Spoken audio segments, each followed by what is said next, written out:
पहले तेजस्वी, फिर राहुल गांधी और अब स्टालिन ने खुलकर मोदी सत्ता और केंचुआ को धमकाया है। सवाल यह है कि क्या विपक्ष बिहार की जंग से बाहर हो चुका है? क्या विपक्ष के पास अब बिहार चुनाव का बहिष्कार करने के सिवाय कोई चारा नहीं बचा है? और अगर बहिष्कार करना है तो तेजस्वी के सिवाय कोई और क्यों बहिष्कार की बात नहीं कर रहा? क्यों संघी और भाजपाई खुलकर केंचुआ के लिए बैटिंग करने लगे हैं? आरएसएस नेता राम माधव ने खुलकर ज्ञानेश कुमार का समर्थन किया है, मगर उन सवालों पर चुप्पी साध गए हैं जिनकी बात विपक्ष और चुनावी सर्वे करने वाली एजेंसियां भी कर रही हैं।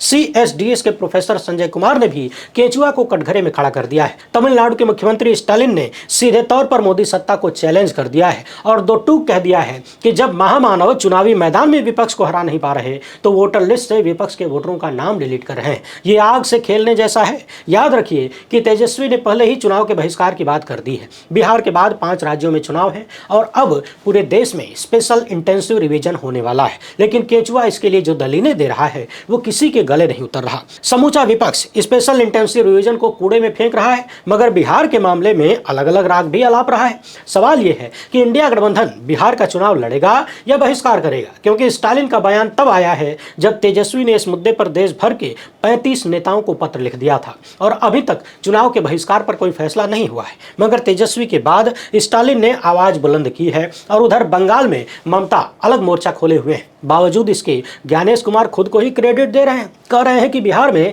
एसआईआर सफल रहा है। तो क्या ये सफलता इस बात की है कि 1 महीने के अंदर ज्ञानेश कुमार ने रिवीजन के नाम पर आधी अधूरी इधर उधर से प्रक्रिया पूरी कर ली और सुप्रीम कोर्ट ने भी इस पर कोई रोक नहीं लगाई? क्या ये सफलता इस बात की है कि अमित शाह के लाडले ने जो चाहा वो कर लिया या फिर अमित शाह ने जो चाहा वो करवा लिया? सवाल यह है कि बिहार की वोटर लिस्ट से जिन 60 लाख से ज्यादा नामों पर रेड मार्क किया गया है उसका फायदा किसे मिलना है? क्योंकि 2020 के चुनाव में भाजपा, नीतीश और आरजेडी वाले महागठबंधन में वोटों का अंतर बहुत ज्यादा नहीं था और मात्र 10 सीटों के खेल में नीतीश की सत्ता रिपीट हो गई। तेजस्वी ने कहा कि एसआईआर वोट चोरी है और केंचुआ नहीं सुधरा तो विपक्ष चुनाव का बहिष्कार भी कर सकता है। बिहार में आरजेडी महागठबंधन की सबसे बड़ी पार्टी है और अगर उसका नेता कह रहा है कि वो चुनाव का बहिष्कार कर सकता है तो उसके सहयोगियों को भी उनकी बात को मानना चाहिए, मानना पड़ेगा। और विपक्ष ने तेजस्वी की बात नहीं मानी तो कांग्रेस और लेफ्ट गठबंधन की पार्टियां क्या बिहार का चुनाव हारने के लिए लड़ेंगे? क्योंकि हार तो तय है,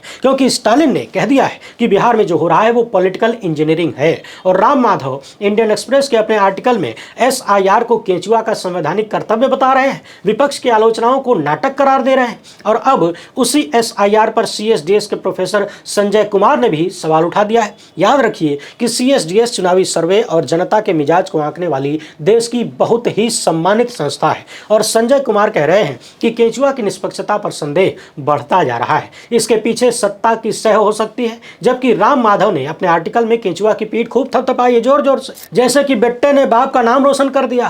तो इसका मतलब क्या है? क्या दाल में कुछ काला है या पूरी दाल के साथ साथ पूरी थाली ही काली है? राम माधव की दलील है कि बिहार में एसआईआर बहुत जरूरी कदम था क्योंकि वोटर लिस्ट में लाखों अवैध या विदेशी शामिल थे। उनकी दलील है कि 99% वोटरों की जांच हो चुकी है, 31 लाख से ज्यादा लोग पलायन कर चुके हैं, 20 लाख से ज्यादा लोग गायब हैं। और केंचुआ का ताजा डेटा है कि 25 जुलाई तक 7 करोड़ 20 लाख से ज्यादा वोटरों के फॉर्म डिजिटाइज हो चुके थे। इन्हें ड्राफ्ट वोटर लिस्ट में शामिल किया जाएगा और 22 लाख के करीब वोटर डेड हैं। 7 लाख से ज्यादा बिहार के बाहर भी वोट डालते हैं और 35 लाख लोगों का पता ही नहीं चला या वो बिहार छोड़ चुके हैं।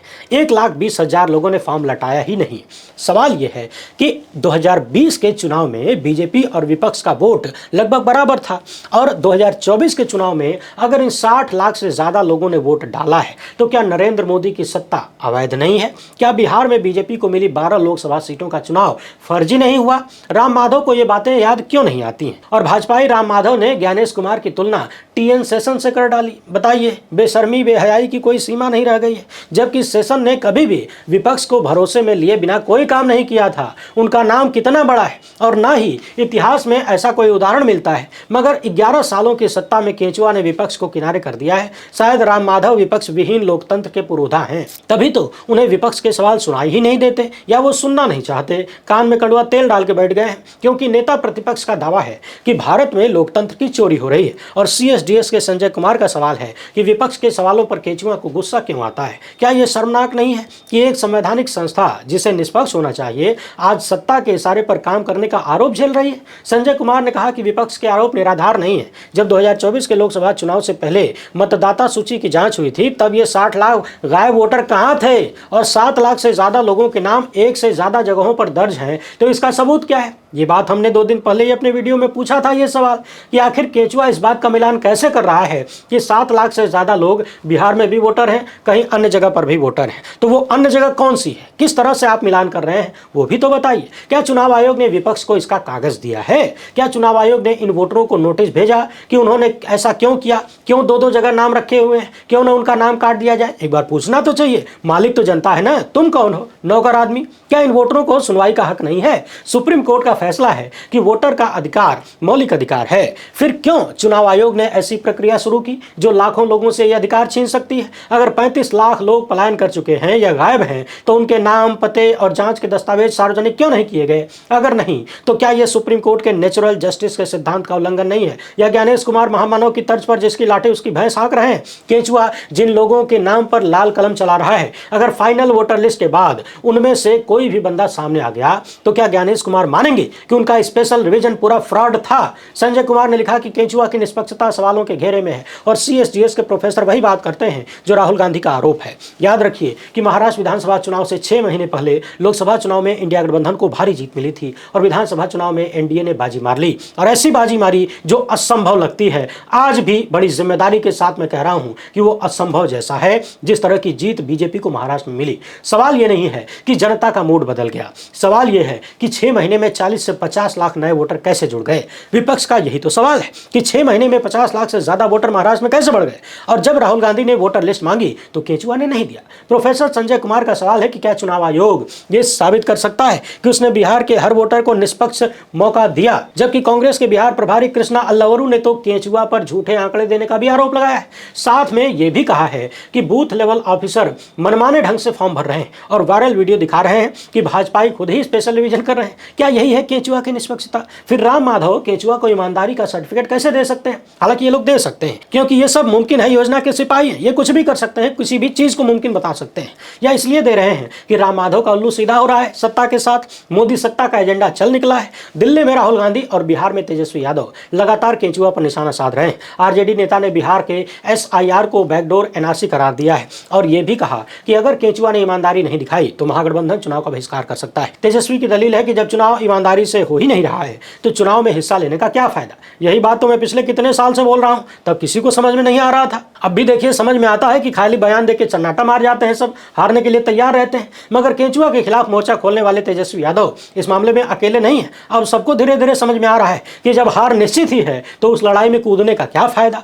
तमिलनाडु के मुख्यमंत्री एमके स्टालिन ने भी एसआईआर को लोकतंत्र के लिए खतरनाक करार दिया है। स्टालिन ने कहा है कि मुदाय बाबू आग से मत खेलिए, विपक्ष इसका पूरी ताकत से विरोध करेगा। आप हमें डिफीट नहीं कर पा रहे हैं तो आप हमें डिलीट करना चाहते हैं। इसे ऐसे समझिए कि राम माधव ने खुद कबूला है कि बिहार में 8% वोटरों के नाम संदिग्ध हैं और महाराष्ट्र के चुनाव में भी 8-10% का खेला हुआ था, क्योंकि वोटिंग के बाद भी वोटिंग परसेंटेज बढ़ता रहा। मगर केंचुआ ने कभी ये नहीं बताया कि वोटिंग परसेंटेज कैसे बढ़ जाता है। और अब बिहार में 8% वोट को डिलीट करने का काम चल रहा है। विपक्ष का आरोप है कि एसआईआर का समय और तरीका दोनों संदिग्ध है, क्योंकि केंचुआ ने अचानक से यह अभियान शुरू कर दिया और दस्तावेजों की सूची इतनी सख्त थी कि गरीब, दलित और मुसलमानों के लिए, महिलाओं के लिए डेटा जुटाना मुश्किल है। जबकि केंचुआ ने आधार, राशन कार्ड और वोटर आईडी को पहले ही डिस्क्वालीफाई कर दिया है। अब सवाल यह है कि क्या इतने कम समय में वोटर लिस्ट को शुद्ध करने की प्रक्रिया निष्पक्ष हो सकती है? और जब सुप्रीम कोर्ट ने कहा कि नागरिकता जांचने का काम गृह मंत्रालय का है तो केंचुआ ने यह काम क्यों किया? क्या सुप्रीम कोर्ट ये पूछ नहीं सकता था कि काहे कर रहे हो, बंद करो इसको? राम माधव ने कहा कि वोटर लिस्ट का शुद्धिकरण जरूरी था और चुनाव आयोग के आंकड़े इसका सबूत है। मगर आंकड़े क्या पूरी कहानी बताते हैं? 60 लाख से ज्यादा वोटर बिहार के ड्राफ्ट वोटर लिस्ट से बाहर हो सकते हैं। तो क्या इन आंकड़ों की स्वतंत्र जांच हुई है? क्या किसी संस्था ने इसकी जांच की है? और इनमें से ज्यादातर लोग क्या वाकई फर्जी हैं? कितने लोग आधार, वोटर आईडी और राशन कार्ड होने के बावजूद वोटर लिस्ट से बाहर होने की कगार पर हैं? और इनमें से कितने लोग आधार के जरिए 5 किलो राशन और किसान निधि का पैसा ले रहे हैं? कितने लोगों को सरकारी लाभ मिल रहा है? अगर ये लोग बाहरी हैं, विदेशी हैं, तो मोदी सत्ता विदेशियों को क्यों पाल रही है? जबकि गृहमंत्री अमित शाह है, आखिर विदेशियों ने बिहार में बीजेपी को 8 सीटें कैसे दे दी? राम माधव के पास इन सवालों का जवाब नहीं है, मगर इन सभी सवालों पर सुप्रीम कोर्ट में बात होगी और अगर कोर्ट हस्तक्षेप नहीं करता है तो समझिए कि भारत का लोकतंत्र मर चुका है, सड़ चुका है।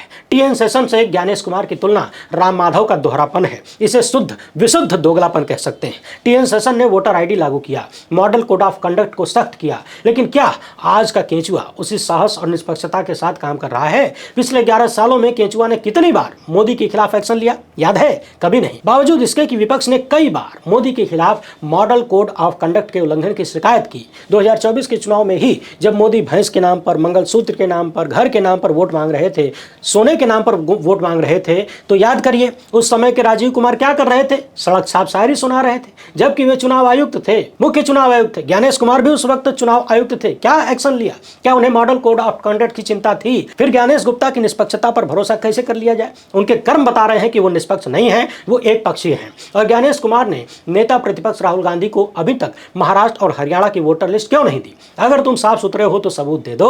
और चुनावों के सबूत देना तो छोड़िए, अभी जब चारों तरफ से सवाल हो रहा है तो पता है ज्ञानेश कुमार और केंचुआ क्या कर रहे हैं? गोदी मीडिया के लपटझंडिसों का कुछ ग्रुप है, उनको व्हाट्सएप पर मैसेज भेजा जा रहा है और गोदी मीडिया वाले लपटझंडिस जो पाले हुए दलाल हैं, ये सब इस तरह से इन चीजों को परोस रहे हैं जैसे ज्ञानेश कुमार आकर स्टूडियो में सवालों के जवाब देकर गए हैं। अभी पिछले दिनों जो बात आई थी कि ज्ञानेश कुमार ने फला चीज पर यह कहा है कि जो मर चुके हैं क्या उनको भी वोट डालने दिया जाए, ये सारी बातें व्हाट्सएप पर भेजी गई थी और ये चुनाव आयोग की तरफ से है, आधिकारिक रूप से है कि नहीं है, इसका भी पता नहीं। अब सोचिए कि जो आदमी सामने आकर जवाब देने की हिम्मत नहीं करता है वो कितना बड़ा चुरकट होगा। अगर चुरकट नहीं है तो गुपचुप तरीके से जवाब क्यों दे रहा है? इतने दिनों से ये मामला चल रहा है, सवाल उठ रहे हैं, अब तक सामने आने की हिम्मत केंचुआ के अधिकारियों की क्यों नहीं हुई? क्यों नहीं प्रेस कॉन्फ्रेंस करते? उस प्रेस कॉन्फ्रेंस में अजीत अंजुम के सवालों का जवाब क्यों नहीं देते? देश के तमाम पत्रकारों का जवाब क्यों नहीं देते? और ध्यान रखिएगा, जब भी बिहार चुनाव को लेकर केंचुआ प्रेस कॉन्फ्रेंस करेगा तो उसमें ऐसे पत्रकारों को बुलाया जाएगा जो लपटझंडिस होंगे, जो इनके इशारों पर लिखेंगे, एक भी सवाल उनकी जबान से नहीं निकलेगा। ये सवाल बार बार पूछा जाना चाहिए कि केंचुआ आंकड़े क्यों नहीं देता, वोटर लिस्ट क्यों नहीं देता? राहुल गांधी अगर बुलाने पर भी नहीं पहुंचे तो केंचुआ ने वोटर लिस्ट सार्वजनिक क्यों नहीं किया? मगर राम माधव ज्ञानेश कुमार के साथ खड़े हैं। उनकी दलील है कि एसआईआर का विरोध विपक्ष की राजनीतिक नौटंकी है। आरएसएस के लाडले ने कहा कि सुप्रीम कोर्ट ने एसआईआर पर रोक नहीं लगाई, जैसे कि राम माधव के लिए कोर्ट का रोक ना लगाना कोई बड़ी उपलब्धि हो। मगर वो ये नहीं बता रहे कि उसी कोर्ट ने आधार कार्ड, राशन कार्ड और वोटर आईडी कार्ड को स्वीकार करने के लिए भी कहा था। फिर केंचुआ ने इस बात को क्यों नहीं माना? क्यों उसने कोर्ट की सलाह को खारिज कर दिया? क्या केंचुआ सुप्रीम कोर्ट से बड़ा हो गया है? इसका फैसला भी जल्द हो जाएगा, क्योंकि अब सब कुछ सुप्रीम कोर्ट में तय होना है और इसी के बाद फैसला होगा कि इंडिया गठबंधन बिहार चुनाव का बहिष्कार करेगा कि नहीं। राम माधव को याद रखना चाहिए कि 28 जुलाई को सुप्रीम कोर्ट में ज्ञानेश कुमार को जवाब देना होगा, क्योंकि जस्टिस सुशांशु धुलिया और जयमाला बागची की बेंच ने आधार, राशन कार्ड और वोटर आईडी की बात की थी। उनका यह भी सवाल था कि इतने कम समय में इतना बड़ा अभियान क्यों शुरू किया गया। सामाजिक कार्यकर्ता और आरटीआई एक्टिविस्ट अंजलि भारद्वाज ने कहा कि चुनाव आयोग ने सुप्रीम कोर्ट में दायर अपने हलफनामे में कहा है कि राष्ट्रव्यापी स्पेशल इंटेंसिव रिवीजन का फैसला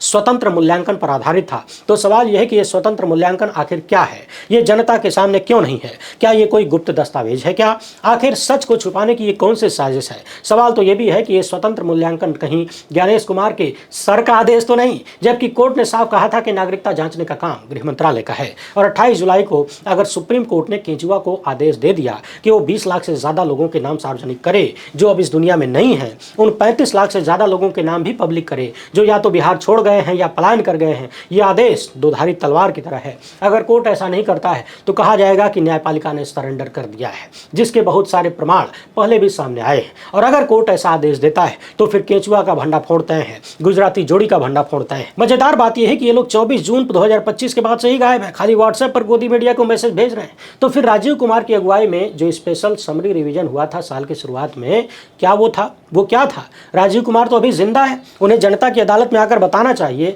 कि ज्ञानेश कुमार क्या कर रहे हैं। पत्रकार पूनम अग्रवाल ने लिखा कि मार्च 2025 में चुनाव आयोग ने कई राज्यों में स्पेशल समरी रिवीजन किया, जिसमें साफ कहा गया था कि वोटरों के लिए आधार नंबर देना जरूरी नहीं है। और इसी दौरान ईआरओज को मृत और अस्थायी रूप से पलायन कर चुके वोटरों के नाम सख्ती से हटाने के निर्देश दिए गए थे। अब बड़ा सवाल यह है कि जनवरी 2025 में बिहार के समरी रिवीजन में लाखों मृत लोगों के नाम छूट कैसे गए? वो भी 1 लाख नहीं, 2 लाख नहीं, नहीं पूरे 20 लाख से ज़्यादा, और वो भी 6 महीने से कम समय में। तो क्या ये चुनाव आयोग की घोर लापरवाही नहीं है? क्या पूर्व चुनाव आयुक्त राजीव कुमार कोई जवाब देंगे? या धनखड़ की हालत देख उन्होंने भी फेविकोल पी लिया है? बावजूद इसके राम माधव जैसे संघी और भाजपाई जल्दबाजी न करें, वरना इलेक्शन चोरी का उनका पूरा खेल चौपट हो सकता है। वैसे इस मामले पर आप क्या सोचते हैं, कमेंट बॉक्स में जरूर लिखिए। चर्चा करना बहुत जरूरी है, जितनी ज्यादा बातें होंगी उतना ज्यादा असर होगा।